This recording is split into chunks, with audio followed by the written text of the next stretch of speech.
প্রধানমন্ত্রী তারেক রহমান চাঁদপুরের উদ্দেশ্যে রওনা হয়েছেন। আজ শনিবার সকাল 8:30টায় নিজ বাসভবন থেকে সড়ক পথে তিনি রওনা হন। এ সফরে তিনি দুটি খালের পুনঃখনন কাজের উদ্বোধন, ফ্যামিলি কার্ড বিতরণ, পথসভা ও জেলা বিএনপির সাংগঠনিক সভায় যোগ দেবেন। সফরসূচি অনুযায়ী বেলা 11:30টায় কুমিল্লার বরুড়ার লক্ষ্মীপুর বাজার মাঠে আয়োজিত পথসভায় অংশ নেবেন তিনি। এরপর দুপুর 12:30টায় চাঁদপুরের শাহরাস্তি উপজেলার চামটা দক্ষিণ ইউনিয়নের ওয়ারক বাজার এলাকায় খুর্দখাল পুনঃখনন কাজের উদ্বোধন করবেন প্রধানমন্ত্রী।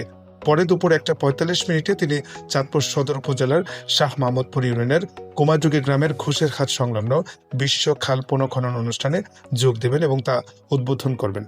দুপুর 2:30টায় চাঁদপুর সার্কিট হাউসে সংক্ষিপ্ত বিরতি নেওয়ার কথা রয়েছে প্রধানমন্ত্রীর। বিকেল 3:30টায় চাঁদপুর সরকারি কলেজ মাঠে আয়োজিত ফ্যামিলি কার্ড বিতরণ অনুষ্ঠানে অংশ নেবেন তিনি।